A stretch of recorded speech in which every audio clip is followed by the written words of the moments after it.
बिस्मिल्लाहिर्रहमानिर्रहीम। अस्सलाम वालेकुम नाज़रीन, मैं हूँ आसमा शिराजी। प्रोग्राम है फैसला आपका। नाज़रीन, आज बहुत अहम फ़ैसले इंसदाद दहशतगर्दी की अदालत से हुए हैं, जिसमें तकरीबन 108 रहनुमा है पाकिस्तान तहरीक इंसाफ के, जिनको 9 मई के केसेस के अंदर 10-10 साल की सज़ा हुई है। कुछ को 3 साल की भी हुई है, लेकिन जो अहम बात है वो ये है कि इसमें ज़ैन कुरैशी साहब और फवाद चौधरी साहब की बरीयत भी हुई है। ख्याल कासरो साहब की भी बरीयत इसके अंदर हुई है। मगर देखना ये है कि 9 मई के इन फैसलों और उसके बाद 26 नवंबर के भी फैसले मतवक्के हैं। कितने अरकान कौमी और सूबाई असम्बली हैं, सेनेट हैं, जो और भी नाअहल हो सकते हैं या उनको सज़ाएँ हो सकते हैं। याद रहे, इससे पहले 4 जो अरकान कौमी असम्बली, सूबाई असम्बली और सेनेट हैं, जिनको के नाअहल करार दिया जा चुका है। कुछ हल्कों में ज़िमनी इंतखाबात होने हैं। आज जो फैसले आए हैं इसके अंदर उमर अयूब साहब जो कि कायदे हिज़्ब इख्तलाफ हैं, सेनेट के अंदर कायदे हिज़्ब इख्तलाफ और पार्लिमानी रहनुमा जो हैं पाकिस्तान तहरीक इंसाफ के शिबली फराज साहब हैं, ज़रताज गुल साहिबा हैं। इसके अंदर दीगर भी अरकान कौमी असम्बली हैं जिनको के सज़ा हुई है।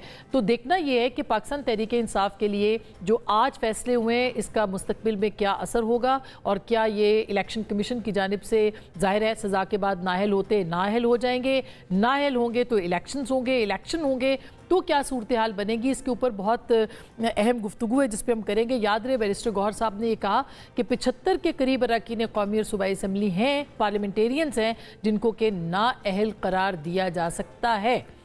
इसके ऊपर बात करेंगे। प्रोग्राम के पहले हिस्से में हमारे साथ जनाब रऊफ क्लासा साहब, मारूफ तज्जिया निगार सहाफ़ी हैं, बहुत शुक्रिया। बिलाल कियानी साहब हैं, वज़ीर मुमलिकत बराए ख़जाना, आपका बहुत बहुत शुक्रिया। हमारे साथ अतर काज़मी साहब हैं, मारूफ सहाफ़ी और तज्जिया निगार। और प्रोग्राम के अगले हिस्से में नाज़रीन, ईरान के सदर पाकिस्तान तशरीफ़ ला रहे हैं, तो ईरानी सफ़ीर के साथ हम कुछ बहुत अहम मौज़ूआत के ऊपर बातचीत करेंगे। पाकिस्तान ईरान ताल्लुकात के हवाले से, गैस पाइपलाइन के हवाले से, और जो पाकिस्तान के आइंदा मुतवक्के प्रोजेक्ट्स हैं ईरान के साथ, उसके हवाले से भी बात करेंगे। सबसे पहले इस मौजू पे आते हैं। अतर काज़मी साहब, आपसे शुरू करते हैं, क्योंकि इस वक्त आप ऑब्ज़र्व कर रहे हैं जो सिचुएशन बनी हुई है। क्या लगता है आपको इस फैसले के कितने दूर असरात या कितने बुरे असरात पाकिस्तान की सियासत पर होंगे? देखें, ऑब्वियसली यकीनन पाकिस्तान तहरीक इंसाफ के लिए तो मुश्किलात होंगी। अगर आप देखें हालिया जो फैसले आए हैं, leader of the opposition senate में, लीडर ऑफ द अपोजिशन कौमी असम्बली में, leader of the opposition Pakistan के सबसे बड़े सूबे में, इन सब को नाअहल करार दे दिया गया है। और अगर आप इन लोगों को देखें, उमर अयूब साहब ने 1,90,000 से ज़्यादा वोट लिया। आप इसी तरह मलिक बशर साहब को देखें, उन्होंने 1 लाख से ज़्यादा वोट लिया। यास्मीन राशिद साहिबा ने 1 लाख से ज़्यादा वोट लिया। जितने भी ये रहनुमा हैं, इन सब ने लाखों या हज़ारों की तादाद में वोट लिए हुए। तो ये अवामी नुमाइंदे भी हैं। अब जिस तरीके से इनको नाअहल किया जा रहा है, अब 9 मई के जो केसेस चल रहे हैं उसमें जो मुलव्विस है आप ज़रूर उनको सज़ाएँ दें, लेकिन जिस तरह सज़ाएँ हो रही हैं, चाहे इस्लामाबाद में हो, सरगोदा में हो, फैसलाबाद में हो, लाहौर में हो, 10 साल एक जैसा रेट है कि आप जहाँ से भी जाएंगे वो उसी रेट पर आपको सज़ा मिलेगी। तो उससे लगता ये है कि कहीं ना कहीं इसमें फिर वो एक सियासी पहलू तो आएगा, उसके ऊपर सियासी बहस भी होगी। और फिर मेरे ख्याल में ये जो जिस तरीके से ये लोग नाअहल हुए हैं, जितनी जल्दी से इलेक्शन कमीशन फिर नाअहल करता है और फिर वो शेड्यूल भी जारी कर देते हैं कि वहाँ पे इलेक्शंस भी होंगे, तो आप देखते हैं कि ये आगे मामला किस तरफ जाता है। लेकिन इस पे सियासी बहस ज़्यादा जाहिर है, सियासी। वैसे तो टैरिफ के ऊपर भी मैंने पूछना था। आज पाकिस्तान के बारे में इतना बड़ा ऐलान प्रेसिडेंट ट्रंप ने किया और हिंदुस्तान के अंदर तो बाकायदा सोगवार माहौल है, लेकिन उस पर आऊँगी। पहले तो इनका जवाब दे दे जो अतर काज़मी साहब ने कहा है कि 10-10 साल की सज़ाएँ हैं, एक पैटर्न नज़र आ रहा है, और फिर इतने अरकान कौमी असम्बली हैं, चुन चुन के शायद एक तासुर ये दिया जा रहा है कि चुन चुन के लोगों को नाअहल किया जा रहा है। क्या कहेंगे इस हवाले से आप? बिस्मिल्लाहिर्रहमानिर्रहीम। आसमा साहब, बहुत शुक्रिया जी अपने शो में दावत देने का। देखिए, बात आप उनकी पार्लियामेंटेरियन होना तो इसमें ऑलमोस्ट सेकेंडरी है। पहली बात है, 9 मई को जराइम हुए। एक हकीकत है, मुझे मुख्तसरन मौका दीजिएगा कि मैं ज़रा रीकैप कर लें। 9 मई के जराइम, इमरान खान साहब गिरफ़्तार हुए, उनकी जमात के लोग, उनके ही ये पॉलिटिकल फेसेस सड़कों पर निकले, कारकुनान को लेकर निकले, दीगर शहरों में निकले, इन्हीं की सियासी जमात के झंडे लेकर। ये इत्तेफाक नहीं कि सियालकोट में, रावलपिंडी में, लाहौर में, पेशावर में इन्हीं की जमात के लोग इन्हीं के ही झंडे लेकर फ़ौजी इमलाक पर एक ही वक्त पर हमला करते हैं। ये एक शहर में हो तो समझ आती है कि लोग एनआरकी हो गई, खुद लोग चले गए। चारों शहरों में ये इत्तेफाक हुआ। ये और फिर शोहदा की यादगारों पर भी हमले हुए, और ये ऑल मिलिट्री रिलेटेड या जवान रिलेटेड अटैक्स हुए। तो अब एक जुर्म तो हुआ, इससे तो कोई इनकार ही नहीं। अब आप लोग कह रहे हैं कि ये जी अचानक हेस्ट में सब कुछ हो गया। 2.25 साल बाद ये सज़ाएँ आ रही हैं। जब राइट्स हुए थे यूके के अंदर 2 हफ्तों के अंदर जो सजाएं आनी चाहिए थी ये 2 सालों बाद आ रही हैं। तो ये तो बल्कि देर आए दुरुस्त आए वाली बात है। कितनी कानूनी है इसके ऊपर बहस देखिए इस पे तो आसमा साहिबा, इसके ऊपर तो आसमा साहिबा देखिए हर केस के अपने मेरिट्स हैं, इंडिविजुअल केसेस। अब मैं आपसे कहूँ कि मुझे पता है कि फलानी एटीसी में फलाने, क्योंकि हर केस की अपनी लीगैलिटीज़ होती हैं, एविडेंस किस तरह रिकॉर्ड हुआ, विटनेसेस ने क्या बात की, तो यकीनन देखिए अगर किसी एक केस में कोई झोल होंगे तो वो आगे आपके पास लीगल रिकोर्स अवेलेबल है, अपील के फॉरम मौजूद हैं। मगर बुनियादी बात तो ये है कि 9 मई के जराइम हुए, इमरान खान साहब की गिरफ्तारी से जुड़े हुए थे, इमरान खान साहब की जमात और उनके सियासी फेसेस ने, लोगों ने सड़कों पर आकर पीटीआई ने ये जराइम किए। इंडिविजुअल केसेस को आप बिल्कुल स्क्रूटनाइज करें। और गिरफ्तारी के अगले दिन इमरान खान साहब का बाकायदा जो वीडियो बयान है उसका लुब्बे लबाब ये था कि अगर मुझे हाथ लगाएंगे तो यही होगा। मगर वो तो कहते हैं ना फॉल्स फ्लैग भी था ना कि ये तो बनाया नहीं, ये उन्होंने 10 दिन बाद कहा। जब उनको समझ आई, पहले वो फातेहाना थे, जब उनको लगा कि अब पानी सर से गुजर गया है तो तब उन्होंने कहा नहीं लोग अपनी तरफ से कर रहे थे। अपनी तरफ से करने की मेरे नज़दीक कोई रैशनल नहीं। अगर 4 शहरों में आपकी जमात के पॉलिटिकल फेसेस बाहर निकलें, आपके झंडे लेकर निकलें, और ये अजीब इत्तेफाक है कि 4 शहरों के अंदर मिलिट्री इंस्टॉलेशंस पर हमला होता है, तो मेरे ख्याल से ये कोई बेवकूफ़ मेरे नज़दीक समझ सकता है कि इत्तेफाक है। ये बिल्कुल एक प्लान था, उन्होंने अपनी तरफ से एक कामयाब प्लान किया और बाद में बैकफायर्ड और फिर खान साहब ने अपने आप को डिस्टेंस करने की कोशिश की। अब क्लासेस साहब ये सज़ाएं सामने आ गई हैं। कहा जाता है उस दिन जो है वो एक तख्ता उलटने की कोशिश की गई थी, जनरल आसिम मुनीर के खिलाफ एक कू था, जो कि प्राइम मिनिस्टर ने हमारे अपने इंटरव्यू में ये बात कही थी। क्या आपको लगता है कि ये उस वाकई ऐसा हुआ था, और अगर ऐसा हुआ था तो ये सज़ाएं जस्टिफाइड हैं? ये एक एतराज़ किया जा रहा है कि जस्टिफाइड नहीं है ये सज़ाएं। जी बहुत शुक्रिया। इसमें जो ज़्यादा दुख की बात है ना, जो हमारे जैसे लोगों के लिए जो बड़े अरसे से वो कर रहे हैं, इसको रिपोर्ट कर रहे हैं पॉलिटिक्स को, या पॉलिटिक्स या जमहूरियत के साथ एक रोमांस रखते हैं या रखते थे, बट वो बड़े टांट्स भी सुने हमने बहुत सारे लोगों से, जी आपको जमहूरियत का दर्द उठता है तो आपको सियासतदानों का दर्द उठता है तो सियासतदानों ये कि, बट अल्टीमेटली हम तो यही खबरें सुनते पढ़ते बड़े भी हुए, रिपोर्टिंग भी करते हुए कि इस मुल्क में यहाँ पे पॉलिटिशियन जो हैं उन्हें सजाएं भी हुई हैं, फांसियाँ भी लगे हैं, जेलें भी हुई हैं, वो जलावतनियाँ हुई हैं, सब कुछ हुआ है और हर पार्टी के साथ हुआ है। ऐसा ही है। एक पार्टी ये बची हुई थी, तहरीक इंसाफ बची हुई थी। अब इसके सामने 2-4 ऑप्शन है। मतलब मुझे ज़ाती तौर पर दुख है कि ये जिन लोगों को ज़ाती तौर पर बात बिल्कुल सही बात, उमर ये होगा, उमर से हमारी बड़ा पुराना एक ताल्लुक भी है। उमर अयूब साहब वेरी डिसेंट मैन, वेरी पढ़े लिखे, एक बड़ी फैमिली के। शिबली फराज साहब खुद बहुत अरसे से, अब उनको 10 साल से ज़्यादा हो गए सेनेटर हैं। मैं तो उनको स्टैंडिंग कमेटीज़ में देखते रहे, तो one of the best parliamentarians, पढ़े लिखे समझदार हैं। अच्छा, जरताज गुल साहिबा ने मत से, मैंने अभी उनको रिसेंटली कमेटीज़ में जाके देखना शुरू किया है, उन्होंने बड़ा ग्रूम किया अपने आप को, मतलब उन्होंने अच्छे तरीके से ग्रूम किया, गुड पार्लियामेंटेरियन। अगेन सड़कों पर क्या करें, दैट्स अनदर स्टोरी। मैं एक और आपके साथ मतलब ट्रेजिडी मैं शेयर करना चाह रहा हूँ, बाकी तो गुफ्तगू होती रहेगी, हो भी रही है। तो ये बड़े अच्छा एक पॉलिटिकल फेस लोग थे, पीटीआई के थे, जो आप मीडियोकर्स थे, मिडिल क्लास से आए थे और समझ गए थे पॉलिटिक्स को। अब उन्होंने समझ के वो अपना रोल प्ले अदा करना शुरू कर दिया था। सो इस वक्त जो पॉलिटिकल जो एलीट है, जब वो एलिमिनेट होगी तो फिर उसके बाद उनका जो गैप फील होगा वो कौन से लोग करेंगे। इस पे दो लोगों को सोचना चाहिए था, मेरा जो ख्याल है, जो मैं लेसन्स की बात कर रहा था। या तो इमरान खान साहब के सामने ऑलरेडी ये 2-3 इस तरह के रूट्स है। एक आपको याद होगा, एक उन बेनज़ीर भुट्टो साहब ने भी फैसला किया था, बड़ा मुश्किल फैसला था उनका अर्ली 80s में, जब उनके भाइयों ने अल मुर्तज़ा बना ली थी, वैलेंस की तरफ गए, पाकिस्तान में मसले हुए, बहर मसले हुए, जहाज़ अगवा हो रहे हैं, ब्लास्ट हो रहे हैं, आपको पता है क्या कुछ हो रहा था पाकिस्तान में।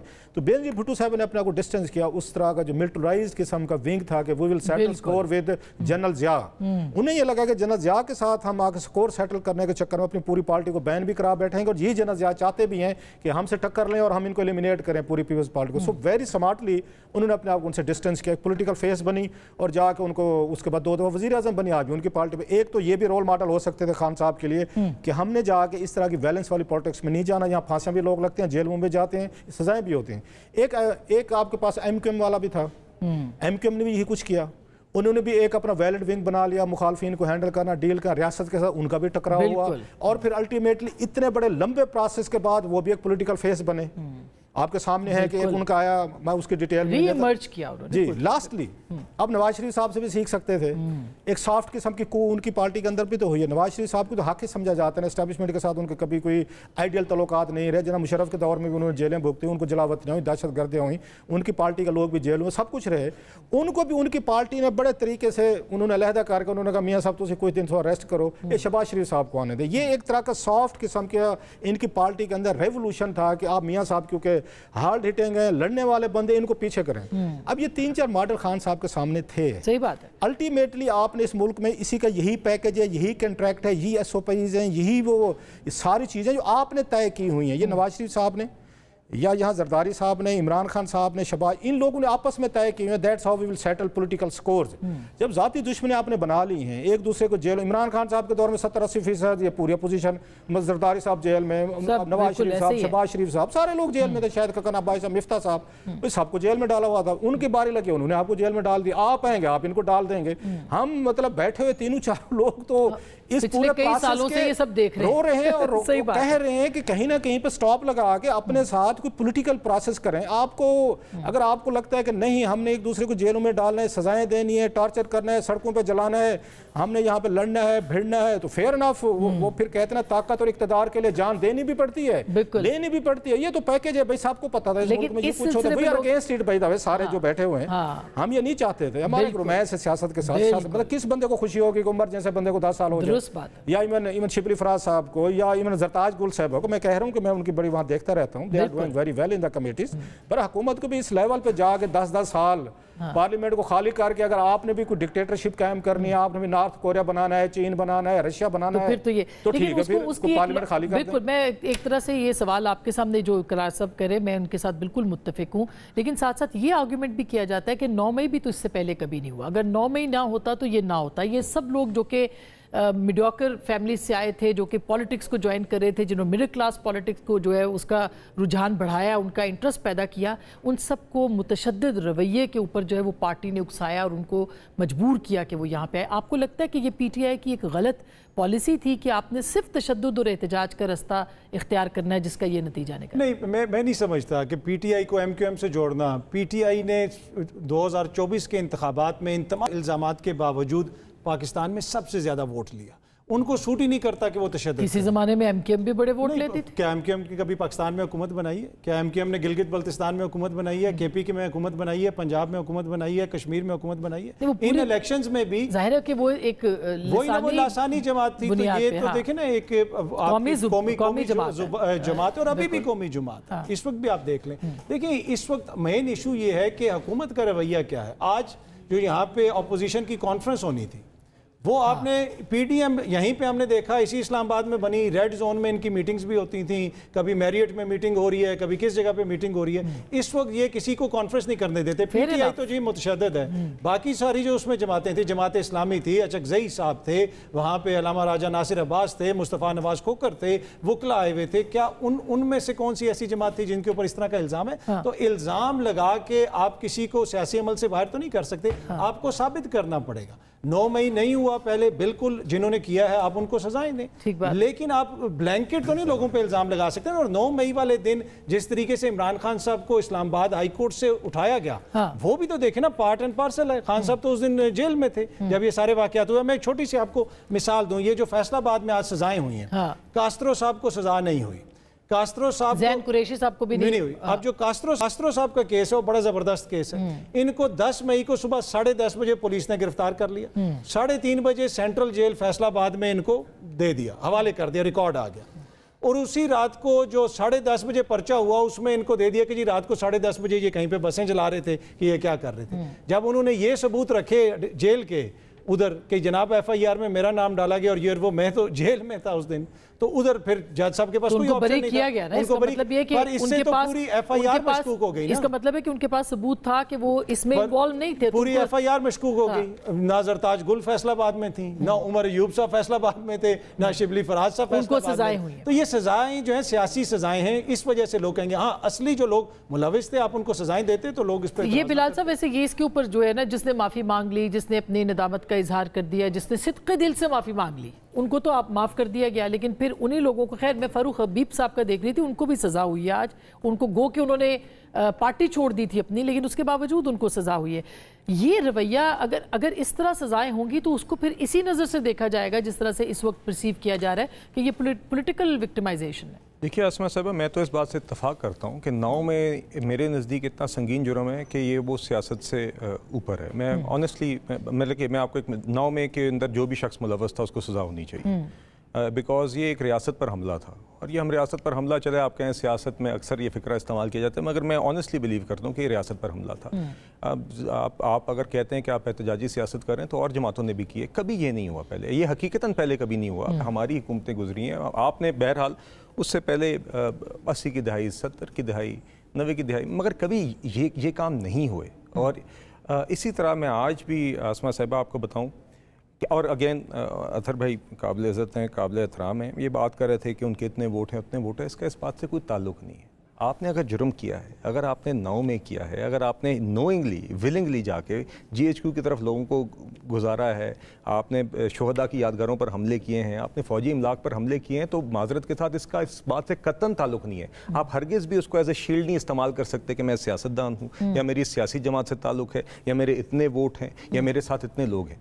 इसका हरगिज़ इस बात से ताल्लुक़ नहीं है। या तो हम कह दें कि इम्यूनिटी है ऐसे लोगों को, ये कुछ काम लोगों करने को से। माफ किया गया ना, नहीं, मेरे ख्याल से नहीं, बहुत सारे लोग हैं जो प्रेस कॉन्फ्रेंस करते थे, उनको माफ कर दिया मेरे नज़दीक, मैं आपको ज़ाती राय दे रहा हूँ जी, बिल्कुल जो शख्स 9 में के जराइम इतने बड़े हैं कि सियासत से ऊपर है, हर शख्स को सजा होनी चाहिए। इसी तरह मैं अब आपको बताऊँ, आज भी आसमा साहिबा 2-3 हफ्ते पहले अली अमीन गंडापुर साहब ने यहाँ पे एक प्रेस कॉन्फ्रेंस की थी, मोदी के अल्फाज इस्तेमाल किए थे। लोग बात कर रहे हैं कि उनकी हुकूमत, आज तो वो फैटफ के अंदर उनके बारे में लिख भी दिया गया है, बिकॉज जब आप मोदी के अल्फाज इस्तेमाल करेंगे, को भारत पेश जब आप सबूत के तौर पर, जब मोदी के आप, वेरी डेंजरस, बिकॉज जब आप बतौर CM KP जंग जीतने के बाद आप अगर प्रेस कॉन्फ्रेंस करेंगे जहां पे आप अपनी अफवाज और दहशतगर्दी के मुतालिक वही अल्फाज यूज़ करेंगे जो कि मोदी इस्तेमाल करता है, जो अल्फाज आपको मैं आपसे ये भी गुजारिश नहीं कर सकता कि आप दोहराएं, क्योंकि वो लफ्ज़ इतने ख़तरनाक हैं, क्योंकि आपके जवानों के मुतल्लिक वो मनफी अल्फाज हैं, आपकी फ़ौज के मुतल्लिक मनफी अल्फाज हैं। अगर आज भी आपकी सोच यही है और आप उसके बाद ना, मुझे अभी तक PTI के एक शख्स ने ये कहते हुए नजर नहीं आया। क्या आपकी पार्टी के रहनुमा जो हैं माजी में वो इस तरह के स्टेटमेंट्स नहीं देते रहे? हरगिज़ दहशतगर्द, ये डॉन लीग्स तो पूरी की पूरी उसके ऊपर थी। वैसे मैं एक छोटी सी बात नहीं कहना चाहिए था अली अमीन गंडापुर साहब को। कुलभूषण के वकील ने मियां साहब का बयान पढ़ के सुना। अब मैं बाकायदा, मैं यकीन करें, मैं गुरेज कर रहा हूँ उन अल्फाज को बयान करने से जो अली अमीन साहब ने किया। नहीं चाहते वो करें, लेकिन क्योंकि उन्होंने बराह रास्त अपनी अफवाज पर इल्ज़ाम लगाया, उसी फौज पर जिसके जवान आज कुर्बानियाँ दे रहे हैं, उसी सूबे के अंदर जो फ्रंट लाइन है दहशतगर्दी की जंग में, मेरे अपने हल्के से जवान शहीद हुए हैं खैबर पख्तूनख्वा में, मैं उनके घरों में गया हूँ, मगर वो शख्स बजाय इसके कि उन कुर्बानियों को सराहे, जो शख्स माजरत के साथ आज तक कभी उनके जनाजों पे नज़र नहीं आया। और जब खैबर पख्तूनख्वा में हम आपको कहते हैं कि लॉ इन्फोर्समेंट एजेंसी को इस्तेमाल करें, आप वही पुलिस लेकर उधर दहशतगर्दी की जंग लड़ने के बजाय आप इस्लामाबाद पर चढ़ाई करते हैं, और आज आप इस तरह सीना तान कर ये बातें कर रहे हैं, और उसके मुतल्लिक मुझे अभी तक एक शख्स की PTI की कॉन्डेमनेशन या डिस्टेंसिंग नजर नहीं आई, और उसके बाद आप भाषण देते हैं दहशतगर्दी पर। तो मुझे 9 में की सोच में कोई तब्दीली नजर नहीं आ रही। लेकिन क्लासेस साहब क्या करेंगे? एक वजीर आला है, एक सूबे का मुंतखब वजीर आला है, वो बेशक इस तरह की स्टेटमेंट देता है, उसको सबूत के तौर पर भारत पेश कर रहा है, लेकिन आप क्या कर सकते हैं? हटाएंगे तो मुश्किल, नहीं हटाएंगे तो मुश्किल। तो पाकिस्तान इस वक्त खड़ा कहाँ है, ये तो देखना पड़ेगा ना। मैं फिर जवाब दूंगा तो आप चाहते हैं फिर गालियां खाएं, लेकिन जवाब दे देता हूं। मैं क्या करूं, सवाल पूछ लिया। हम तो क्लैपिंग के लिए तो हम खतरे में पड़ जाते हैं हमारे ना। मेरे जवाब से हो सकता है जमहूरियत खतरे में पड़ जाए, और मैं कहना भी नहीं चाह, अच्छा नहीं लगता किसी के बारे में कहने में। ये केजरीवाल साहब जो कोई 2-4 महीने जेल गुजार रहे थे, ये वजीर आला दिल्ली जो थे, तो इंडिया में क़यामत आ गई थी। कोई इंडिया में क़यामत वजीर आला थे ना, दिल्ली के थे ना, उन पे एक इल्ज़ाम था, स्कैंडल आया, लिकर वगैरह कंट्रैक्ट आए, तो 3-4 महीने जेल चले गए थे। रियासत में ताकत थी, वहाँ पे इदारों में ताकत थी, पर्चा दे के उन्होंने केजरीवाल साहब को अंदर कर दिया, वो वहीं से हुकूमत अंदर से चला रहे थे, तो यहाँ हुकूमत क्यों नहीं कर सकती भाई? यानी आपका ख्याल है कि उनको गिरफ्तार किया जा सकता है? मैं इतने तक ही कह रहा हूँ ना कि चलो हम प्रेसिडेंट ही ढूंढते होते हैं ना दुनिया भर में, पहले कहाँ पे हुआ या ना हुआ। अगर रियासत कमजोर है, इदारे कमजोर हैं, इतने डरे हुए हैं या चीजें हैं, अच्छा कल को अगर वो करते हैं रियासत, तो हम यहाँ बैठ के मजम्मत करेंगे। वज़ीर आला को आप तो फेडरेशन तोड़ रहे हैं, आप तो बड़ी गलत हरकत कर रहे हैं। देखे सुबह पहले वहाँ पे ऑलरेडी पश्तून भाई नाराज हैं, आपने उनका वज़ीर आला पे केस डाल दिया, उनको पकड़े, बला बला बला। वो देखे सिटिंग वज़ीर आला आज तक पाकिस्तानी तारीख में कभी जेल में नहीं गया, तो आपने एक नई रिवायत खड़ी कर दी, और फिर उसके बाद मैं बैठ के उसकी मुजम्मतें कर रहा हूँ कि जनाब आपने मुल्क की फेडरेशन खतरे में डाल दी है। इंडिया में हुआ है, वहाँ फेडरेशन खतरे में नहीं पड़ी। इससे पहले भी इन्होंने बड़ी अच्छी बात की मेरे छोटे भाई ने, कि इन्होंने कहा MQM के साथ उनको वो नहीं किया जा सकता। ठीक है, इनका पॉइंट ऑफ व्यू रिस्पेक्टेड। तो मुझे ये बताया, MQM ने ये काम भी किया हुआ है कि वहाँ पर जो वज़ीर आला हो आपके सूबे का, वो ये तकरीरें करके आए کہ میں نے اپنے گھر والوں کو کہہ دیا ہے کہ ہمارے جنازے پڑھ لینا، میں وصیت کر کے آ رہا ہوں. یہ وزیر اعلیٰ کہہ کے اسلام آباد آ رہا ہے. انہوں نے تو ایک پاکستان کے خلاف نعرہ لگایا تھا، ان کی پوری پارٹی ختم ہو گئی. میں اسی پہ آ رہا ہوں. انہوں نے کہا تھا کہ میں نے وصیت کر دی ہے کہ ہمارے جنازے پڑھ لینا. ہم کفن باندھ کے جا رہے ہیں، کفن باندھ کے آئے تھے سارے. نمبر 2. نمبر 2 موسٹلی لوگ، میں سب کی نہیں بات کر رہا ہوں، ان کے پاس اسلحہ تھا، ہم نے دیکھا بھی ہے، وہاں پہ نظر بھی آ رہا تھا. اس کے بعد انہوں نے بشرا صاحب نے کہا کہ اب ہم خان صاحب کو چھڑوا کے واپس جائیں گے، ڈو اور ڈائی کریں گے. اس سے پہلے گنڈا پور صاحب نے کہا کہ ہم جیل میں جائیں گے، جیل توڑیں گے، بندے لے کے آئیں گے، سارے ہم پختون بھائی جائیں گے اور خان صاحب کو چھڑا کے واپس لے جائیں گے. یہ کام ایم کیو ایم تو نہیں کرتے. ایم کیو ایم نے تو کبھی یہاں تک مارچ نہیں کرنا، اسلحہ لے کر آئیے. نہ انہوں نے آ کے اس طرح کا کہا ہے کہ ہمارے جنازے پڑھ لینا اور ہم اسلام آباد جا رہے ہیں اور جا کے قبضہ کریں گے، یا بہت سارے لوگوں کو لے کر آنا، لیڈرشپ غائب ہو جائے، لوگوں کو چھوڑ دیا. یہ کیپٹل ہے آپ کا اور ہماری ساری ہم تو چاہتے تھے ایمرج کیا. اچھا دوسری بات اطہر نے بڑی اچھی کی کہ انہوں نے 1 لاکھ سے زیادہ ووٹ لیے. بالکل لیے ہوں گے. رام رحمان کا کیس آیا تھا یہ انڈین پنجاب میں، بہت بڑا گروہ تھا ان کا، اس پہ الزامات لگے تھے کوئی سیکسول ابیوز کے کوئی لوگوں پہ، اپنے ان پہ مریدوں پہ.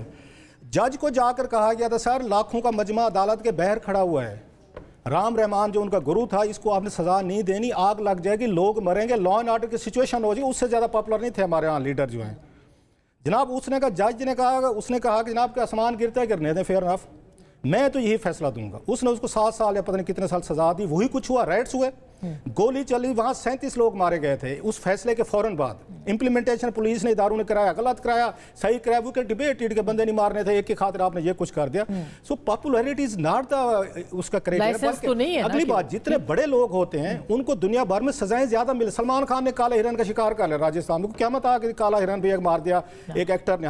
ہمارے نزدیک تو ہم تو ہنس رہے ہیں. انہوں نے اٹھا کے کچھ بھی تھا زیرو ٹالرنس کیا اور اس کو 3 دن انہوں نے وہاں تھانے میں بٹھا دیا، جے پور میں، وہاں پنک سٹی میں. بھائی صاحب آپ تو ہے نا، تاکہ پورے انڈیا کو پتہ چلے. وہ بھائی صاحب ایک سلمان خان کو انہوں نے نہیں چھوڑا، سنجے دت ٹھیک بات اس کے ساتھ. اچھا یہ یہاں پہ نہیں ہے، دنیا بھر میں کوئی سیلیبریٹی اگر وہاں پہ آپ کا اشارہ توڑتا ہوا پکڑا جائے، کوئی آپ کا کوئی وہاں پہ وہ اس کے خلاف جو ہے کاروائی نہیں ہوتی. سزا دس از ایکسٹریم کاروائی. ان کو سزائیں، ان کو کہا جاتا ہے you are the role model of society. آپ نے ملک چلانا ہے، عوام چلانی ہے، آپ نے ہماری نوجوان نسل کے آپ وہ ہیں، درست بات ہے، آپ ان کا رول ماڈل ہے. سو آپ کو زیادہ سزا دینی ہے کہ آپ جو غلط حرکت کریں گے ہماری یوتھ، ہماری نسلیں اس کو فالو کریں، because you are popular among the people. So popular آدمی پہ یا پبلک فیس پہ یا ہیروز پہ زیادہ ذمہ داری ہے. سو یہ کہہ دینا کہ ان کو ووٹ زیادہ ملے تھے لہٰذا ان کے ایکٹس آف امیشن کمیشن، جو حالانکہ میں پھر کہہ رہا ہوں ٹھیک بات ہے کہ اس زیادتی ہوئی ہے، ریاست کو اس لیول تک نہیں جانا چاہیے. لیکن یہ رستہ خان صاحب کو کہیں نہ کہیں پہ اپنی پارٹی کے لیے بھی چھوڑنا چاہیے. یہ پڑھے لکھے لوگ ہیں، یہ اچھی فیملیز کے لوگ ہیں، یہ پالٹکس کرنے آئے تھے. اپروچ کو تبدیل کرنا پڑے گا. کرنے والے لاسٹلی آپ جو کرنے والے یہ گریلے نہیں ہیں، یہ کوئی پہاڑوں کی کوئی ٹریننگ کر کے نہیں ہے، انہوں بھوک ہے نہیں، انڈر گراؤنڈ کے تجربے نہیں ہے، جوٹو کراٹے نہیں سیکھے ہوئے کہ کاروبار تباہ کرو، برباد کرو، اپنے گرفتاریاں کرو، انڈر گراؤنڈ جاؤ. پھر 1.5 سال کی بات تھی، آپ اپوزیشن میں بیٹھ جائیں بھائی. صحیح بات ہے. آپ سے پہلے بینظیر بھٹو کی حکومت انہوں نے توڑی 18 مہینے بعد کو فیس کر لیتے ہیں. 18 مہینے میں آپ کو یاد ہوگا بینظیر بھٹو کی پہلی حکومت ٹوٹی، ان کی دوسری 3 سال بعد ٹوٹی، نواز شریف صاحب کی 2 دفعہ 3 سال بعد ٹوٹی. تو قیامتیں آئیں گی، دے کم بیک. تو اگر آپ نے کہنا ہے کہ نہیں کہ مائی وے اور ہائی وے، تو پھر تو لڑتے رہیں گے. ابھی بھی میرے خیال ہے چانس ہے کہ ایک پولیٹیکل پارٹی کے طور پر پی ٹی آئی ایمرج کرے. ایک جملہ آپ کیجئے گا یہ، پھر میں ذرا اس کے اوپر ٹرمپ صاحب کے اوپر پوچھنا چاہتا ہوں. ایک تو بات یہ ہے کہ جو علی امین صاحب نے کہا کہ ہم کفن باندھ کے آ رہے ہیں، ایم کیو ایم سے واقعی آپ موازنہ نہیں کر سکتے. ایک زمانے میں تو ریاست بتاتی تھی کہ ایم کیو ایم والے کفن بھیجتے ہیں، تو وہ کفن باندھ کے آتے نہیں ہوتے. لیکن پھر انہوں نے خود کو کریکٹ کیا نا، یہ بھی تو تسلیم کریں. دوسرا یہ کہ تحریک انصاف کوئی ملیٹنٹ جماعت نہیں ہے، ٹھیک ہے. یہ جو سب کچھ ہو رہا ہے یہ علامات ہیں. بیماری کیا ہے؟ بیماری یہ ہے کہ آپ کے ملک میں آئین اور قانون کو پس پش ڈال دیا گیا. کیا اسی ملک میں ہم نے نہیں دیکھا کہ یہی اسلام آباد ہائی کورٹ ضمانت دیتی تھی اور ساتھ ہی جج کہتا تھا کہ بھائی پریس کانفرنس کر لو یا کچھ کر لو، ہمارا جو ہے نا، یا کچھ کر لو تو تبھی تمہیں ملے، ادروائز تمہیں چھٹی نہیں ملے گی. یہ سہولت عمران خان صاحب کو بھی دی گئی ہے کہ وہ 9 مئی پہ صدقے دل سے معافی مانگ لے تو ان کو بھی یہ کوئی جنگل کا معاشرہ کیا؟ یہاں پہ آئین اور قانونی جو ملوث ہے، رستہ اختیار ہونا چاہیے کسی بھی طور پہ. ریاست بدلہ نہیں لیتی، ریاست آئین اور قانون کو توڑنے والوں کو آئین اور قانون کے مطابق سزا دیتی ہے. لیکن ریاست لائسنس بھی نہیں دیتی کہ اگر وہ پاپولر ہے تو اس کو لائسنس ٹو کل دے دیا جائے. آپ نے اگر آئین اور قانون توڑا آپ ثابت کریں عدالت میں اور ان کو سزا دیں. اور دوسرا 9 مئی کوئی دو رائے نہیں کہ بہت بڑا یہاں پہ ایک ثانیہ تھا، اس میں جو ملوث ہے ان کو سزا دیں. لیکن اس حکومت کے پاس 9 مئی کے علاوہ کچھ ہے نہیں ہے. یہ انہوں نے جس طرح ایک زمانے میں ہوتا تھا نا ریلیجس کارڈ، کہ کوئی بات کرے مذہب کارڈ پھینک دو, یہ فوراً 9 مئی کا کہہ کے غداری کے اس کو ڈال دیتے ہیں. مسئلہ یہ ہے کہ یہاں پہ جس نے بھی کوئی ایسی بات کی آپ اس کو سزا دیں اور اس کو پکڑیں. اور آخر میں چھوٹی سی بات کروں گا کہ یہ اس وقت جو سب کچھ ہو رہا ہے اس میں جو موجودہ سیاسی لوگ بیٹھے ہوئے ہیں یہ ابھی کہتے ہیں کہ جی ہمارے جوانوں کے بارے میں یہ بات کر دی, ہمارے جوانوں کے بارے میں یہ بات کر دی. کیا میرے جوان 48 میں شہید نہیں ہوئے تھے, 65 میں شہید نہیں ہوئے تھے, قطر میں شہید نہیں ہوئے تھے؟ کیا اسی وزیر دفاع نے پارلیمنٹ میں کھڑے ہو کے کہا نہیں تھا کہ تم ایک بھی جنگ نہیں جیتے ہو, تم 48 ہارے, تم 65 ہارے, تم 71 ہارے, تم نے ہماری ہڈیوں سے خون اور گوشت نوچ لیا. اسی وزیر دفاع نے کیا اس وقت ہماری دل آزاری نہیں ہوتی؟ تو یہ بڑی انفارچونیٹ سائیڈ ہے ہماری سیاست کی. جب یہ باہر ہوتے ہیں تو یہ کہتے ہیں کہ خراب کریں جرنل اور آ کے ٹھیک کریں میاں نواز شریف. ہاں لیکن وہ ایک دہشت گردی کے خلاف جنگ میں اور اس میں الگ فرق ہے, مگر آپ ایک کنکلوڈ کیجئے پھر میں اس پہ آتی ہوں. لیٹر نوٹ وہی وزیر دفاع جیل میں بھی رہے ہیں, انہیں جناب مشرف نے جیل میں بھی رکھا تھا. یہ خواجہ آصف صاحب ہیں, وہ جیل بھوکے تھے, اور خان صاحب نے آرٹیکل 6 بھی ان پہ لگانے کی کوشش کی, وہ اسی پر جیل بھی بھوکے چکے ہیں خواجہ آصف صاحب. خیر نو ایک اور بات جو بھی انہوں نے کی, انہوں نے دوست نے کی ہے یہاں پہ, 2-4 چیزیں ہوتے ہیں آئین اور قانون, بالکل ٹھیک بات ہے, ہر کوئی یہ کہے گا. عمران خان صاحب کو اس پہ امپلیمنٹیشن کرنا چاہیے نا. اس وقت وہ آئین اور قانون کے سب سے زیادہ فالو کرنے کی ضرورت ہے. ریاست تو آلریڈی ہم کہہ چکے ہیں قانون آئین کو نہیں مان رہی, حکومتیں بھی نہیں مان رہی, اس پہ تو کوئی بحث ہی نہیں ہے. نہ عدالتیں مان رہی ہیں, نہ ادارے مان رہے ہیں, نہ کہیں پہ قانون ہے. ایک بندہ اس وقت قانون آئین کی لڑائی لڑ رہا ہے, ہوئی جی, وہ آپ کا لون واریر, لون رینجر, وہ عمران خان صاحب ہیں. عمران خان صاحب کہتا ہے کہ میں یہ فوج سے مذاکرات براہ راست کرنا چاہتا ہوں.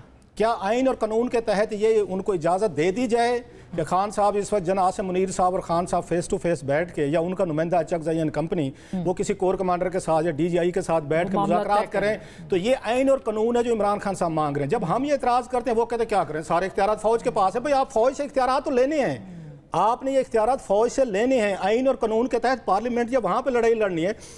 حسو خان صاحب جو ہیں, جو ہمیں دکھ ہوتے ہیں ہمارے جیسے لوگوں کو, بالکل آتا ٹھیک کہہ رہے کہ آئین اور قانون پہ چیزیں ہونی چاہیے, تو یہ پریسیڈنٹ سیٹ کرنی چاہیے عمران خان صاحب کو. جب وہ کہتے ہیں جی میں جناب سے منیر سے بات کرنا چاہتا ہوں, میں نے اپنی ٹیم بنا دی, کیونکہ یہ ہیلپ لیس ہے, ہیلپ لیس چھوڑیں. پھر جب آئین قانون پہ کھڑے ہیں تو کھڑے رہیں.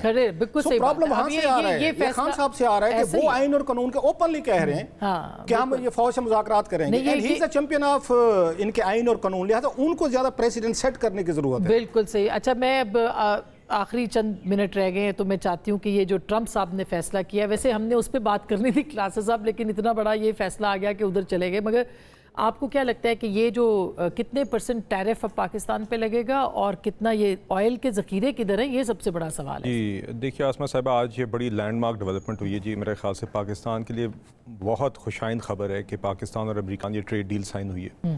وزیر خزانہ صاحب وہاں پر گئے ہوئے تھے واشنگٹن ڈی سی میں, ان کی یو ایس کامرس سیکریٹری اور یو ایس ٹریڈ ریپرزینٹیٹیو سے میٹنگز بھی ہوئیں, 2-2.5 ہفتے پہلے بھی ہوئی تھی, اور یہ کافی مہینوں پر محیط نیگوسیشنز رہی ہیں, جس میں ورکنگ سطح پر ہمارے سیکریٹری کامرس اور دیگر اور لوگ اس میں کانسٹنٹ نیگوسیشن میں رہے ہیں, اور اس کا یہ نتیجہ رہا ہے. اور انشاءاللہ جی اس ٹریڈ ڈیل کے نتیجے میں ہماری ایکسپورٹس جو امریکہ کی طرف جاتی ہیں وہ سستی ہوں گی. اس کا ہماری معیشت کو جتنا ہم اس کی امپورٹنس کو ایمفسائز کریں کم ہے. وہ کیوں؟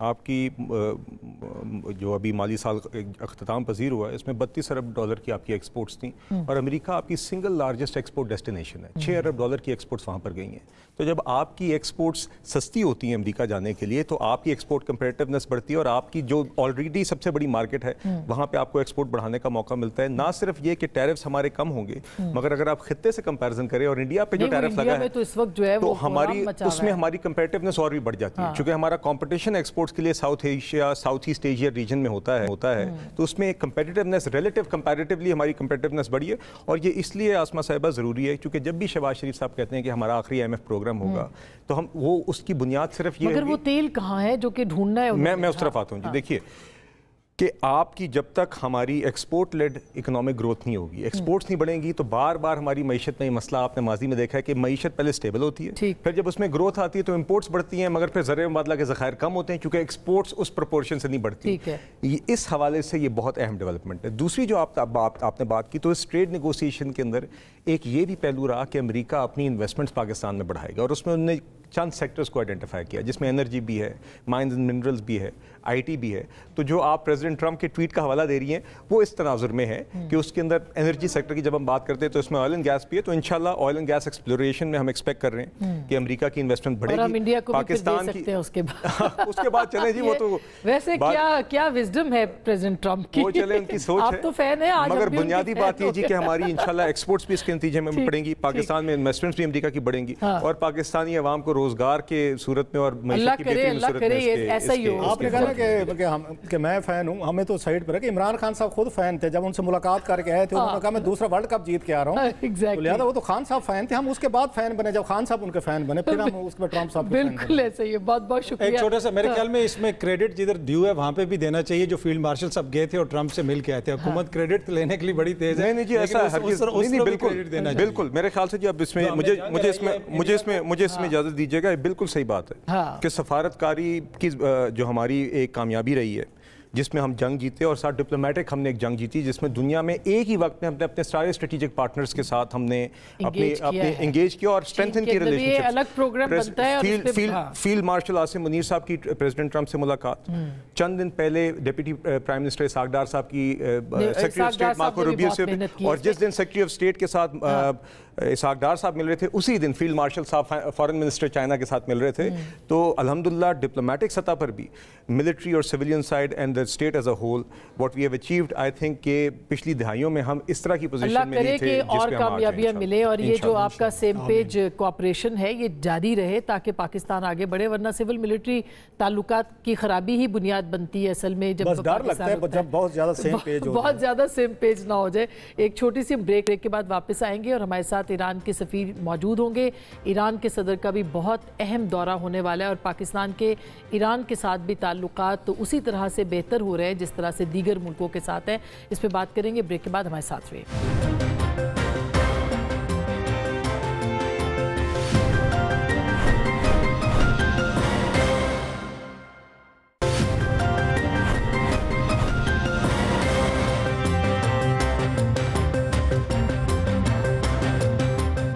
वेलकम बैक नाज़रीन, एक दफ़ा फिर आपको खुश आमदीद कहते हैं। हमारे प्रोग्राम के इस हिस्से में हमारे मेहमान हैं ईरानी सफ़ीर, जिनसे हम मुख्तलिफ मौज़ूआत पे बात करेंगे क्योंकि ईरानी सदर की मुतवक्की आमद है अगले चंद दिनों के अंदर। इस हवाले से पाकिस्तान और ईरान के दरमियान ताल्लुकात मज़ीद मुस्तहकम हो सकते हैं, किस हद तक मुस्तहकम हो सकते हैं और क्या क्या एग्रीमेंट्स हैं जो कि पाकिस्तान और ईरान के बीच में हो सकते हैं। ख़ास करके गैस पाइपलाइन का मामला एक बहुत अहम मामला है। बहुत से मौज़ूआत हैं। हमारे साथ मौजूद हैं जनाब रज़ा अमीरी मुक़द्दम साहब जो कि सफ़ीर हैं पाकिस्तान में ईरान के।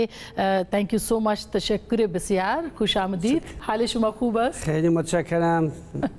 تشکر میکنم از मैं आपका बहुत शुक्रिया अदा करता हूँ आपकी दावत के लिए और मैं पाकिस्तान की आवाम का और आपके जो नाजरीन हैं उनका भी शुक्रिया अदा करता हूँ। شما هستیم به سوالات شما پاسخ میدیم. मेरा पहला सवाल तो यही है आपसे कि एक तो ईरानी प्रेसिडेंट जो है वो पाकिस्तान तशरीफ़ ला रहे हैं, मेरा ख्याल है एक दो दिनों के अंदर उनकी आमद मुतवक्के है।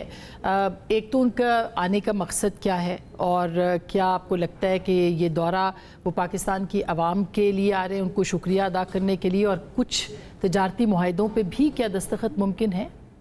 بسم الله الرحمن الرحیم. سوال خیلی خوبی کردید. आपने बड़ा अच्छा सवाल किया है। हमारे सदर साहब जो है आइंदा इतवार को इस्लामाबाद तशरीफ़ लाएंगे और एक दिन पहले वो लाहौर तशरीफ़ लाएंगे अल्लामा इकबाल के मज़ार पे जो कि अज़ीम फ़लसफ़ी शायर और मुफ़क्कर हैं, उनके मज़ार पे हाज़िरी देंगे। दोनों ममालिक के ताल्लुकात पूरी तारीख़ में बहुत अच्छे रहे हैं और गुज़श्ता 2 बरसों के दौरान इन ताल्लुकात में मज़ीद गर्मजोशी आई है। सदर मुमलकत पाकिस्तान की आवाम पाकिस्तान की हुकूमत का शुक्रिया अदा करने के लिए तशरीफ़ ला रहे हैं। जो सपोर्ट हमें हासिल हुई जो सिहूनी हुकूमत की तरफ से मुजरमाना जो जारियत की गई अमरीकी सपोर्ट के साथ, इसके साथ साथ हम बतौर ख़ास जो है सदर मुमलकत पाकिस्तान के जो मीडिया है जो सपोर्ट उन्होंने जंग के दौरान की उसका भी शुक्रिया अदा करेंगे। इसके साथ साथ मुख्तलिफ जो समझौते हैं उन पे भी दस्तखत किए जाएंगे جو کہ مختلف شعبوں میں ہوں گے۔ آپ کو لگتا ہے کہ یہ جو دورہ ہوگا ان کا، اس میں خاص کر کے جو پاکستان نے کے حوالے سے یعنی ایران اور اسرائیل کی جو جنگ ہوئی تھی اس کے بعد اس کو بہت اہمیت حاصل ہے، کیونکہ ظاہر ہے کہ ایک جذباتی طور پر بھی جو پاکستان نے سپورٹ کیا، تو آپ کو لگتا ہے کہ صدر پزشکیان کا جو یہ دورہ ہوگا یہ اس سلسلے کی بھی ایک کڑی ہوگی، یعنی جو ایک تجدید نو پاکستان اور ایران کے درمیان جو تعلقات ہیں اس کے حوالے سے؟ بالکل، جو ہمارے خلاف جاریت ہوئی اس میں پاکستان کی عوام، پاکستان کی حکومت ایک پہاڑ کی طرح ہمارے ساتھ کھڑے تھے، اور ان کے ان جذبات کا شکریہ ادا کرنے کے لیے، اور اس کے ساتھ ساتھ یقینی طور پہ یہ دورہ دونوں ممالک کے تعلقات کو اور گہرا جو ہے وہ بنائے۔ ایران گیس پائپ لائن کا جو معاملہ ہے وہ ایک بڑا ایک کرونک معاملہ ہے، پرانا مسئلہ ہو چکا ہے، اس پہ پاکستان اور ایران کے بیچ میں کافی فاصلے بھی بڑھے، اور اس کے بعد اب لگتا ہے کہ کوئی شاید اس کا کوئی سلوشن نکل سکے۔ کیا اس کے اوپر بھی کوئی پیش رفت متوقع ہے جو ابھی صدر صاحب یہاں پہ تشریف لائیں گے اس دورے کے دوران؟ دیکھیے، اس حوالے سے اسلامی جمہوریہ ایران کے اندر یہ عزم پایا جاتا ہے کہ ہم پاکستان کے ساتھ تمام ان مسائل کے حوالے سے جو ہے وہ گفتگو کرنا چاہتے ہیں، اور ہمارے خیال میں ہمارا پاکستان کے ساتھ اس حوالے سے کوئی ایسا مسئلہ نہیں ہے جس کو ہم حل نہ کر سکیں۔ اور تجارت کے حوالے سے آپ کو لگتا ہے خاص کر کے جو بارڈر کے اوپر ریسنٹلی کل بھی بلکہ جو وہاں پہ وزیر ہیں بلوچستان کے، انہوں نے ایک معاہدہ یا ان کی بات چیت ہوئی ہے، تو کیا کوئی منڈیاں جو ہیں اس کے اندر جو پیش رفت دیکھنے کو مل رہی ہے بارڈر کے ایریاز کے اندر، وہ بھی ممکن ہے؟ اور کتنے عرصے کے دوران آپ کو لگتا ہے کہ یہ جو منڈیوں والا معاملہ ہے یہ طے پا جائے گا، اور ایک جو اسموتھ وہاں پہ جو ایک طرح سے تجارت ہو رہی ہے اس کو فروغ مل سکتا ہے اس پورے خطے کے واسطے؟ دیکھیے، ایران اور پاکستان کی تجارت جو ہے وہ روز بروز بڑھ رہی ہے۔ اس وقت ہمارے جو سرکاری تجارت کا حجم ہے وہ $3 ارب ہے۔ ہماری تجارت کا جو بیشتر حصہ ہے دونوں ممالک کے بارڈر کے ذریعے سے اور ہم نے اس بات کا فیصلہ کیا ہے کہ ہم اپنے جو بارڈرز ہیں ان کو ٹریڈ بارڈرز میں کنورٹ کریں گے۔ جو بارڈر پہ رہنے والے لوگ ہیں ان کے فلاح و بہبود کے لیے ہم نے اس بات کا فیصلہ کیا ہے کہ بارڈر پہ تجارت کو فروغ دیں۔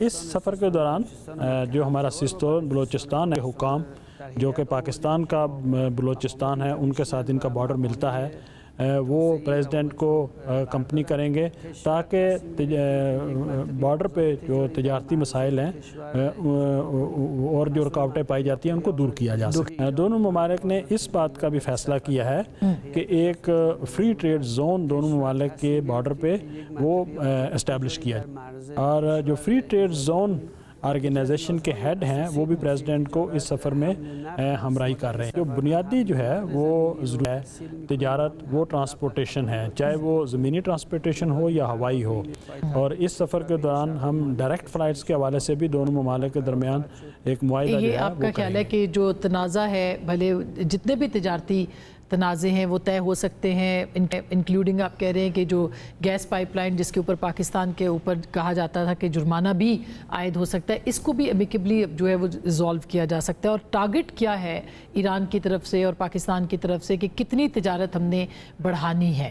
ہمارا اس حوالے سے جو آپشن ہے وہ یہ نہیں ہے کہ ہم کورٹ کی طرف جائیں اور اس میں جرمانے کی کوئی بات ہو، اور ہمارا آپشن یہ ہے کہ پاکستان کے ساتھ دوستانہ ماحول میں، برادرانہ ماحول میں اور دو جانبہ طور پہ اس موضوع اس کا کوئی سلوشن جو ہے وہ نکالا جائے جو ہے، اور اس طرح سے ہمارا جو دوستی کا جو بانڈ ہے دونوں ممالک کے درمیان اس کو مزید جو ہے وہ تقویت دی جائے، اور اس جو پروجیکٹ ہے آئی پی گیس پائپ لائن کا جو ہے دونوں ملک کے مفادات میں گفتگو کے ذریعے اس کے لیے مناسب جو ہے اور فضا سازگار جو ہے ماحول اور ٹائم کے مطابق جو ہے اس کو جو ہے اس پہ عمل درآمد بھی کیا جائے، جس سے دونوں ممالک کے درمیان جو ہے جو اس کے مفادات ہیں وہ اس سے پورے ہوں۔ ابھی حال ہی میں آپ نے دیکھا ہوگا کہ جو اربعین کے موقع کے اوپر ایک پابندی عائد ہوئی ہے کہ بائی روڈ سفر جو ہے وہ منقطع ہوا ہے، تو آپ کے خیال میں یہ سیکیورٹی ریزنز کی وجہ سے تھا یا ظاہر ہے کہ سیکیورٹی ایک بہت بڑا کنسرن ہے، اسی وجہ سے پابندی عائد ہوئی ہوگی، لیکن ایران اس کو کس طرح سے بہتر بنا سکتا ہے، اور کیا ایران بھی رضامند تھا کہ یہ رستہ جو ہے اربعین کے موقع کے اوپر بند کیا جائے؟ دیکھیے ہمیشہ کی طرح ہم مکمل طور پہ اس بات کے لیے تیار ہیں کہ پاکستان کی حکومت اور پاکستان کی عوام کو اربعین کے حوالے سے جو سہولیات پہنچا سکتے ہیں وہ مکمل طور پہ یہ سہولیات فراہم کی جائے، اور پاکستان کی حکومت جو ہے جہاں تک میں جانتا ہوں وہ چاہتے ہیں کہ پاکستان کے زائرین کو جو ہے وہ آسانی کے ساتھ زیارت کی سہولیات فراہم کریں۔ پاکستان کی حکومت جو ہے وہ سیکیورٹی کنسرن کی وجہ سے شاید وہ چاہتے ہیں کہ زائرین بائی ایئر عراق سفر کریں، یہ گورنمنٹ آف پاکستان سے ریلیٹڈ ہے، یہ ان کا فیصلہ ہے، اس کے متعلق ہم کچھ نہیں کہہ سکتے۔ دوسرا یہ ہے کہ میں سمجھتا ہوں کہ حکومت پاکستان بائی ایئر جو ہے وہ پاکستان کے اندر سہولیات کے حوالے سے اس میں کوئی میرے خیال میں محدودیت نہیں پائی جاتی۔ اس حوالے سے ہمارا جو سول ایویشن کا ادارہ ہے اس نے مکمل طور پہ اس بات کے لیے آمادگی کا اظہار کیا ہے کہ چاہے ایران سے عراق کے لیے پاکستانی زائرین کو ٹرانسپورٹیشن کے لیے یا پاکستان سے ایران اور پھر عراق کے لیے وہ لے جانے کے لیے مکمل طور پہ تیار ہیں۔ اس وقت امن و امان کی صورتحال ہے، یہ وقتی ہو سکتا ہے اور ہو سکتا ہے کہ انشاءاللہ آئندہ سالوں میں جو زائرین ہیں وہ بائی روڈ جو ہے وہ سفر کریں۔ دیکھیے جو ہمارا 12 دنوں کے دوران ہمیں جارحیت کا سامنا تھا، تو میں ذاتی طور پہ اس بات کو جانتا ہوں کہ اس وقت پاکستان کے حکام رات کے 2-3 بجے تک جو ہے بارڈر پہ جو سیکیورٹی فورسز جو ہے وہ ویٹ کر رہی ہوتی تھی کہ جو لوگ وہاں سے آ رہے ہیں ان کو سیفلی وہاں سے جو ہے وہ منتقل کیا جا سکے، اور ان کی زحمات کو میں قریب سے دیکھ رہا تھا، اور جو سیکیورٹی کنسرن ہے حکومت پاکستان کے وہ بالکل ویلڈ ہیں، اور میں سمجھتا ہوں کہ پاکستان کی عوام حکومت کے ساتھ تعاون کریں تاکہ اس سال جو ہے اس مرضے سے نمٹا جائے، اور اس کے بعد اگلے سالوں میں روٹین کے ساتھ جو ہے وہ یہ جو زیارتی سفر ہے وہ جاری رہے۔ ہمارا جو ہے وہ ایک اربعین کمیٹی ہے ہمارے ملک میں، اور وہ پاکستان کے جو متعلقہ حکام ہیں ان کے ساتھ رابطے میں ہیں، اور پاکستانی زائرین کو جو بھی سہولیات اربعین کے حوالے سے ہم پرووائڈ کر سکتے ہیں، اور ان کی سیکیورٹی کے حوالے سے اور ان کے سفر کے حوالے سے اس کے لیے ہم یہ ہمارا جو ادارہ ہے یہ کمیٹی جو ہے ان کے ساتھ تعاون کرے۔ جناب سفیر، کسی زمانے میں پاکستان سے لوگ جو بائی روڈ جایا کرتے تھے ایران اپنی گاڑیوں کے اوپر بھی، اور وہاں سے آگے یورپ کا بھی سفر کرتے تھے، کیا یہ ممکن ہو سکتا ہے؟ ٹھیک ہے انٹرنیشنل پابندیاں ہیں، تجارت کے لیے شاید اس طرح سے معاملات ٹھیک نہیں ہیں، مگر سفر کے جو معاملات ہیں، جو ویزا کی آسانیاں ہیں، اور وہ جو پرانا دور تھا جس میں لوگ جایا کرتے تھے اور سفر کیا کرتے تھے، وہ تو اپنے پرائیویٹ کارز کے اوپر وہ تو ممکن ہو سکتا ہے۔ کیا آپ دیکھ رہے ہیں کہ صدر صاحب کے آنے کے بعد اور دونوں ممالک کے ایک دوسرے کے ساتھ تعاون کے ساتھ آگے معاملات اس معاملے پہ بڑھ سکتے ہیں؟ دیکھیے ہمارا جو ایک اہم جو ہے وہ گفتگو کا جو موضوع ہوگا اس میں وہ یہ ہے کہ دونوں ممالک کے درمیان جو ہے رفت و آمد کو کس طرح اور اس حوالے سے سیاحت کا جو فروغ ہے یہ ایک اہم جو ہے ہمارا اس میں گفتگو کا موضوع ہوگا، اور پاکستانی شہری زمینی راستے سے ہمارے ملک کے ذریعے دنیا کے کسی ملک میں بھی جانا چاہیں تو جو ہمارے متعلقہ ادارے ہیں وہ اس سلسلے میں مناسب تعاون کے لیے تیار ہیں، اور پاکستانی جو بزنس مین کمیونٹی جو ہے وہ ٹرکوں کے ذریعے اور ٹرانزٹ ایران سے ٹرانزٹ کے ذریعے سینٹرل ایشین کنٹریز میں، کفکاز ریجن میں اور باقی یورپ تک جو ہے اپنا سامان جو ہے اس کو ٹرانسپورٹ کر سکتے ہیں۔ دیکھیے بعض ٹورسٹ جو ہے وہ پاکستان کے ذریعے انڈیا میں داخل ہوئے اور اس کے بعد باقی ممالک کی طرف انہوں نے وزٹ کیا، اور جب پاکستان کے درمیان جنگ ہوئی تھی تو ان کو وہاں سے نکالنے کے لیے بھی جو ہے وہ پاکستان کا جو بارڈر ہے اس کے ذریعے وہ آئے جو ہے، اگرچہ یہ محدود پیمانے پہ ہو رہا ہے لیکن اس کو دونوں ممالک کے درمیان وسیع پیمانے پہ باید انشاءاللہ توسعهش بدیم. اب اگر ہم 12 دن کی لڑائی پہ آئیں، اور یہ 12 دن کی لڑائی جو کہ اسرائیل اور ایران کے درمیان ہوئی تھی، تو آپ کو کیا لگتا ہے اس پہ پاکستان کا کیا کردار رہا؟ میں ملیٹریلی بات کر رہی ہوں، پھر جو پریزیڈنٹ ٹرمپ کے ساتھ ملاقات ہوئی جنرل عاصم منیر کی، اس کے دوران بھی آپ کو لگتا ہے کہ کوئی ایسا رابطہ ہوا کہ جس کی وجہ سے سیز فائر ممکن ہوا؟ کیا اس کے اوپر آپ شیئر کریں گے ہمارے ساتھ معلومات؟ دیکھیے، جو ہماری جنگ ہوئی، جب ہمارے خلاف جو ہے وہ جارحیت کی گئی، اس وقت اس جارحیت کا ہم نے جواب دیا، اور ہم جوابی طور پہ ہم تل ابیب کو اور حیفا کو نشانہ بنا رہے تھے، اور اس کے بعد جو جنگ بندی کی درخواست ہے وہ ٹرمپ کی طرف سے امیر قطر کے ذریعے کی گئی۔ اس کے جواب میں ہم نے ان سے کہا کہ کیونکہ آپ کی طرف سے ہم پہ جارحیت کی گئی ہے اور ہم اپنا دفاع کر رہے ہیں، جب جارحیت جو ہے یہ ختم ہو جائے گی تو ہم بھی جوابی کارروائی نہیں کریں گے۔ جہاں تک جناب وزیر اعظم پاکستان کی زحمات کا تعلق ہے، اور جناب فیلڈ مارشل جو چیف آف آرمی اسٹاف ہیں پاکستان کے، ان کی جو ہے وہ خدمات اس حوالے سے زحمات کا تعلق ہے، اس بحران میں ان کی ان زحمات جو ہے ان سے بالکل انکار نہیں کیا جا سکتا۔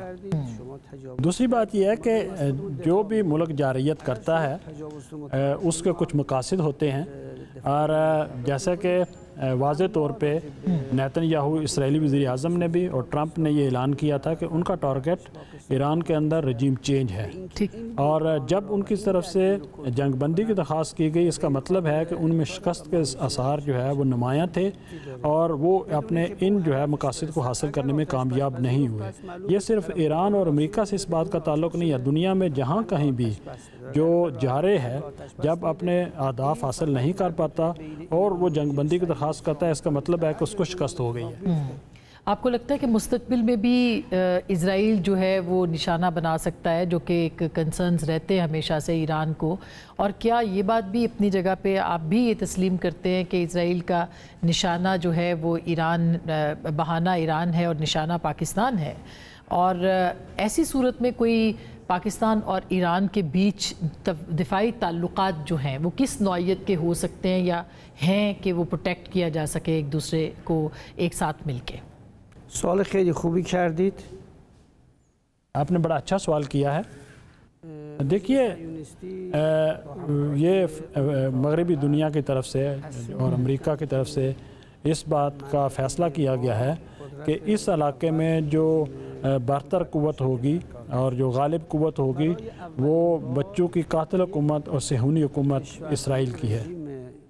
دنیا میں پہلی دفعہ ایک ایسا ملک جس کے پاس ایٹمی ہتھیار ہیں ایک ایسی ملک پہ حملہ کرتا ہے جس کے پاس ایٹمی ہتھیار نہیں ہیں، اور اس کی ایٹمی تنصیبات بھی پرامن ہیں، اور اس کے ساتھ ساتھ ان پہ IAEA کی مانیٹرنگ بھی ہوتی ہے۔ اسرائیل جس کے بارے میں کہا جاتا ہے کہ اس کے پاس 100 سے لے کے 400 تک ایٹامک وار ہیڈ ہیں، اور وہ NPT کا ممبر بھی نہیں ہے، اور ایسے ملک پہ وہ حملہ کرتا ہے جو کہ NPT کا ممبر ہے۔ یورپ کی طرف سے اس کی مذمت نہیں کی جاتی۔ اس کا مطلب یہ ہے کہ ایک خطرناک فیصلہ اس حوالے سے کیا گیا ہے۔ اسرائیل نے دیکھیے پہلے حماس کو پہ اٹیک کیا، اس کے بعد لبنان پہ حملہ کیا، پھر شام پہ حملہ کیا، اس کے بعد انہوں نے ایران کو ٹارگٹ کیا، اور اگر وہ خدا نخواستہ ایران میں کامیاب ہو جاتے تو اس کے بعد پاکستان کو ٹارگٹ کر سکتے تھے، سعودی عربیہ کو ٹارگٹ کر سکتے تھے، اور جیسا اس بات کو بڑی اچھے طریقے سے پاکستان کی عوام نے اور پاکستان کی حکومت نے سمجھا کہ اصل جو ہے وہ ایران بہانہ ہے اور پاکستان اس کا نشانہ ہے، اور اس حوالے سے فوجی جو ہے وہ حکمت عملی ہونی چاہیے۔ مختلف اسلامی ممالک جو ہے اس بات کو سمجھیں کہ اگر وہ اپنے کفر میں متحد ہیں تو اسلامی ممالک کو بھی متحد ہونا ہوگا تاکہ ہر قسم کی جارحیت جو ہے اس کو روکا جا سکے و جلوی تجاوز و زیادخواهی اسرائیل رو بگیرن۔ میں آخری سوال صرف آپ سے پوچھنا چاہتی ہوں کہ بہت لمبی بات ہو سکتی ہے اور ہمیں بڑی خوشی ہے کہ ایران کے صدر پاکستان تشریف لا رہے ہیں، لیکن اس خطے کے اندر ہمارے پاکستان کے اوپر بھی اٹیک ہوا اور وہ انڈیا کے ذریعے سے کیا گیا، اس میں اسرائیلی ڈرون جو ہیں وہ بھی استعمال کیے گئے، تو آپ کیا سمجھتے ہیں ہندوستان کے ساتھ جو پاکستان کی جنگ ہوئی اس میں پاکستان کا کردار، اور پھر ایران کا کے حوالے سے اس وقت بہت کھل کے کوئی سٹیٹمنٹ سامنے نہیں آئے تھے، تو کیا آگے جا کے آپ کنڈیم کریں گے جو ہندوستان کے ہیجمونک ڈیزائنز ہیں اس ریجن کے اندر، یا کیا کہیں گے اس بارے میں آپ نے دیکھا ہوگا کہ جناب عزت مآب شہباز شریف صاحب وزیر اعظم پاکستان اسلامی جمہوریہ ایران کا جو موقف تھا اس جنگ کے دوران اس کا شکریہ ادا کرنے کے لیے ایران تشریف لے گئے۔ دونوں ممالک ایران اور پاکستان کے ہمیشہ برادرانہ اور دوستانہ تعلقات رہے اور ہمیشہ ایک دوسرے کے ساتھ کھڑے ہوں گے۔ میں امید کرتا ہوں اور خواہش کرتا ہوں کہ کبھی بھی پاکستان کے خلاف کوئی جنگ جو ہے وہ نہ ہو۔ پاکستان بھی بات چیت کے ذریعے سارے مسائل حل کرنا چاہتا ہے، اور پاکستان کی اسی اپروچ کے مد نظر ہمارے وزیر خارجہ نے پاکستان اور انڈیا کا دورہ کیا تاکہ اس حوالے سے جنگ کو روکنے کے حوالے سے جو بھی اپنا رول پلے کر سکتے ہیں وہ اپنا رول پلے کریں، اور ہم امید کرتے ہیں کہ پاکستان کا جو اس طرح بڑی فوج ہے اس کے ساتھ جو ہے ہمیشہ جو ہے اپنے دفاع میں کامیاب۔ دونوں ممالک کے درمیان تعاون کے وسیع جو ہے وہ مواقع پائے جاتے ہیں، اور دونوں ممالک کے عوام جو ہے وہ بھی ایک دوسرے کو بہت پسند کرتے ہیں۔ حکومتیں جو ہے وہ کیونکہ عوام کی نمائندگی کرتے ہیں، اور عوام کی سپورٹ کے بغیر حکومتیں بھی آگے نہیں بڑھ سکتی، اور میں امید کرتا ہوں کہ انشاءاللہ ہمیشہ ہم خوشی کے مواقع کے اچھے مواقع پہ جو ہے وہ ایک دوسرے کے ساتھ ہوں۔ تشکر بسیار، تشکر بسیار، از برنامه خوبتون تشکر میکنم۔ گفتگو آپ نے سنی، فیصلہ آپ کا۔